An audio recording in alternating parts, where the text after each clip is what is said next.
All right, everybody. Rat Race Rugged interview series. Today we have with us Kyle Elam from Oklahoma, who What's up, y'all? is rugged. It just first of all, before he's rugged, I just want to put out there he's got great energy, a great vibe. You never see him with anything other than a smile on his face, and that's just really great to see. Um, this is, I mean, just like all the other guys that we've been interviewing, he's got plenty of reasons to just kind of do his rat race and then come home and like be a couch potato, but he doesn't. He's got other stuff that he does. So Kyle, I guess start out before we get into all of the other stuff that you do to stay rugged. Tell us a little bit about your rat race. Like, what is a typical day? Obviously, you've got your life to live. You've got, you like to eat. I'm sure there's other people in your life who like to eat that are relying on you to get them to eat, and everybody likes to have a roof over their head. So tell us about what a typical day looks like for you and your rat race, and um, how that looks, how that goes for you. I don't know. First of all, everybody likes to eat, but unfortunately, that's kind of like the crutch here, Right, especially with right, COVID, abs are right. made in the kitchen, Exactly. essentially. So, I mean, honestly, to start every day, like, I have a funny farm with like 36 animals, Wow. a DJ. I teach night classes at a local college. I'm a chemical engineer during the daytime, working on diets, making sure you have that certain calorie count with your different macros, stuff like that. And then gym time, keeping up as much, as possible throughout the week. So basically, I start out the morning with eggs. And just so you know, chicken eggs, when you get them fresh, are covered in shit. Nice. So Yeah, that makes sense. yeah. So you got to clean those off every day, and you get that protein in there. But 9 to 5, which usually is more like a 7 to 5, 7 5:30 night times. I'm actually on call right now, Oh, but I'm a really? chemical engineer at the local plant here. Okay. Yeah, and so I had to turn my ringer off for this occasion for that. Well, we all appreciate that. So, being a chemical engineer sounds like it could be pretty tough and pretty demanding, and probably enough to make anybody be like, "All right, I'm just going to go home and chill after work, and drink beer and eat chips and get fat."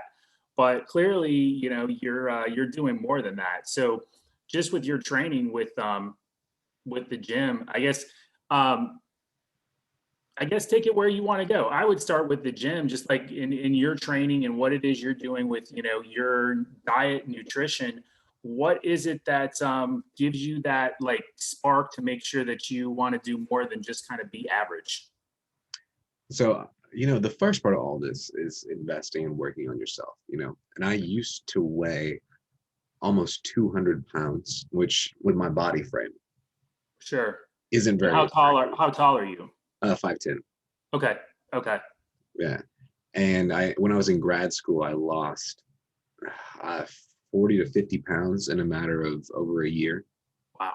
because I realized that at that point in time, my diet, health, everything else wasn't going to work out for the lifestyle and the choices I wanted. Got it. So now currently I'm on have you ever seen the movie 300? Yeah, absolutely. You know, this is Sparta. Right. The 300 workout. There's like a 300 workout, right? Right. So Okay. I got my trainer at the local gym here to kind of set up a different sort of similar thing. Every day is 50 pull-ups. You're doing deadlifts every day, push-ups, squat jumps, V-ups. I mean, basically trying to kill yourself Yeah, to maximize that amount of time you're in the gym. absolutely. Yeah, I And was that's watching tough. Tony Robbins, and he said we don't want to half-ass things. We want to be as efficient as possible whenever we go do our stuff. Yeah, absolutely, man. So you're doing something like that kind of 300 workout with the 50 pull-ups, deadlifts, push-ups. Are you doing that every day, or how many days a week are you doing that? Right now, the goal is four Okay. days a week, right? So I think last week I got 3 days in, and I took two kind of off days because, when you're in the gym, I also like to read, Right. and that's my time. Yeah. So, you know, Yeah, man. That's a rough workout too. We did something similar to that. I've switched up my training program a little bit because I was strictly working on weights, And what I've realized is, I need to add some additional athleticism into it. So I'm working my like I can half-ass my way through a 300 workout like what you're doing, but I'm like kind of starting small, like starting slow on, getting like the running and the sprinting and Yeah. the body weight stuff in because, you know, I'm lacking in that and I don't want to be like, huge, but I get, like sort of like, get winded or whatever. It's almost like false advertising. It's like if you can't run a certain distance, a certain amount of time, can't do a certain number of pull-ups, it's like you can kind of be as big as muscular as you want, but you're just kind of false advertising at that point. So Oh yeah. having Yeah. yeah, having made today the first day of kind of getting into that new training program and baby stepping my way into it, it's like that's a killer. So if you're doing it 3 days a week, you're doing a lot in addition to all of the other stuff that you do. So that's good. Man, and honestly, I started doing all this gym stuff for me, and I was doing jujitsu before COVID hit, which I Mm, love, by the way. yeah. But you know, especially like for guys, like in the bedroom, if you don't have any built-up conditioned stamina, Hmm. how are you gonna last more than Right. that 5 minutes of just pound town, whatever you want to call it, and you're like, I'm done. Yep. Exactly. Like just I mean, if I break it down to its very basics, like we're try to be masters of ourself. You try to be Mhm. as alpha and as awesome and as committed as possible. And people see and view that. Yes. And if and working out and doing stuff like that helps keep you centered, more or less. Yeah, exactly. That's kind of like what I'm, what my, as we're at the beginning of the interview series, Rat Race Rugged interview series. But when I started the channel and started doing this, my sort of long range vision for this is when you talk about the idea of, becoming a better man, being better men, and increasing, being alpha, increasing masculinity. It's like you can read 1,000 different books over the course of 1,000 years for that, and all of them have like sort of right answers. I mean, you can all talk, talk and argue about it, but the one thing that, or one of maybe two things that's consistent is it's physicality. It's like we're bigger, stronger, and faster. So if you're investing time into your physical strength and prowess, then you're becoming a better man. It may not be the only thing, but if you do that, you're hitting all the other points because all of that other stuff that you need to do, you're demonstrating. Like when it's kind of the whole idea of it is like if you've got to be, if you've got to be a chemical engineer and you're, running a farm, being a DJ, and your shoulders are bigger than your waist, and you're doing all that, you're doing something right. And that's just an advertisement and it lets people know that, so that you're Yeah. demonstrating what it is you embody with all of that. So that's kind of like part of the idea of what it is we're talking about here. So that's all good stuff. So talk to us about being a DJ. How'd you get into that? So actually, I got these posters back here. So Toby Keith was the first big show I did. I Okay. did the official after party here, and Uh, like there was I don't know, the whole show in itself cost somewhere like hundreds of thousands of dollars. sure. And being able to do this, I started working concerts. And actually, this other poster over here is the first concert I did, called Turnpike Troubadours, and it's a red dirt band that's Okay. really big around here. But their lead singer had a problem with alcohol. He dated Miranda Lambert for a little while, and Okay. yeah, he fell off the wagon. Ah, that's So rough. they Yeah, split up. got it. But in doing that and hanging out with one of my mentors, his name is Curtis, who's always done sound, I took that and then I got to DJ. And then from that, kind of just kept developing and developing, met more people and networking, met more contacts. And now I'm a resident DJ at a local nightclub who every summer we just tear it the fuck up and have a great time. And I DJ'd at a new place last weekend, which is a local kind of hip hop dance club in Joplin. Had a great time and I got awesome reviews. And so, just the more getting your name out there, networking, knowing different people, the more things come to you and the more you're just blessed. And it's a passion. So it's love it. Yeah. Great. Yeah, man. And I saw like one of your clips from last week was like, that's really damn good. I'm like, I'll have to book you for my next birthday party, you know? So that'd be good stuff. So with all this stuff going on, you're on call right now, 7:30 to 5 every day. Um, all this stuff that you got going on the weekends, like what do you do? How do you,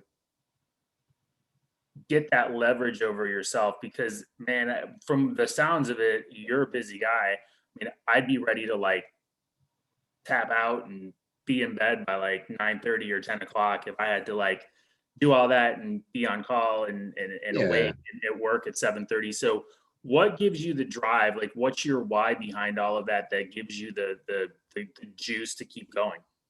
honestly, I started down the life coach self-improvement game a couple years ago and came up with yearly goals, monthly goals, weekly goals, and things I need to do every day. You get what you focus on. So if it's finances, relationships, if it's moving up in the company, you get what you put your mind and focus on. And so since I've started doing this, my life has improved dramatically. I heard someone on a Tony Robbins call last week say, "This shit works." Well, they Right. ain't wrong. It really Right. does. Yeah. Cool. And So time is the most valuable asset that you have. absolutely. And I don't want to waste mine. So you would say that it's being very disciplined and very focused with your time is what keeps you kind of gives you that structure and that extra organization to make sure that you get everything in that you need to get in every day. Is that a fair Yeah. statement?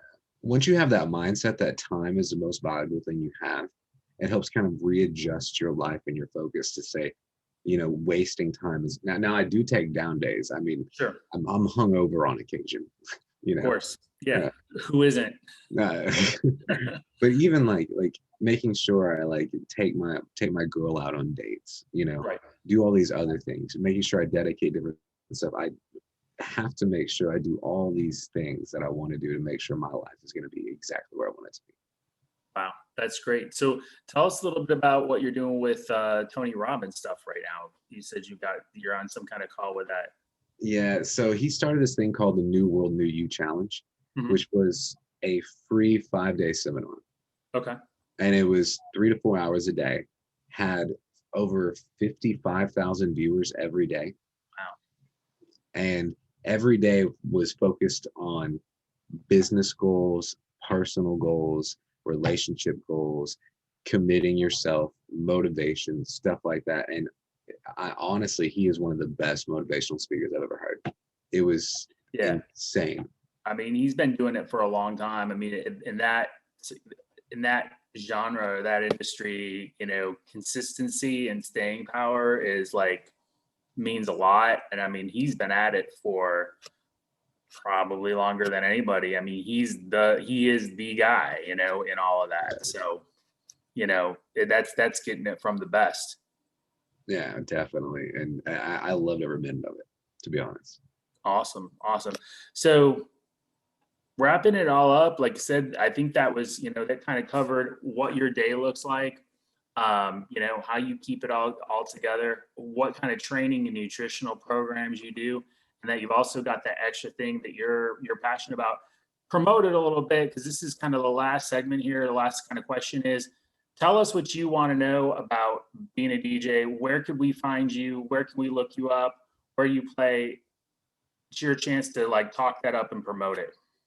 So honestly, right now, I've been doing this for a few years and you gain experience, you dedicate your time. They say an hour of your day every day will make you an expert in 5 years. Okay. Right. Just a quote that I've learned to live by a while ago. Okay. So DJ K Bandito on Facebook, like I'm even wearing like personal merch, you know. Nice. Awesome, man. I like it. I dig it. You've got the swag. Yeah, and I've got myself enrolled in training courses so I can just keep improving and improving, starting the whole producing side of things now. And really, they said that in this day and age, having a laptop in Ableton, which is a producing software, Sure. is as valuable as a $500,000 studio was 20 years ago. Yeah, it's true. With the way technology is. And so I'm learning through all that, and also I'm going to be I'm expecting dad, like having a baby in May. Congratulations, man. That's awesome. Thank you. And So my girl and I are super excited. You know. you guys are going to be great. You both got great energy. So, that's that's a good thing, man. I'm happy for both of you. Hey, cheers, brother. Appreciate it. So cool, man. Well, there's going to be links for anybody who wants to follow you, anybody who wants to listen in on what it is you do. When we get this posted up, they're going to be down below in the comments in the description. So like and subscribe. Check out DJ K Bandito. And thanks for listening, guys. Take it All easy. right. Cheers. Have a great night. Thank you, man. All right.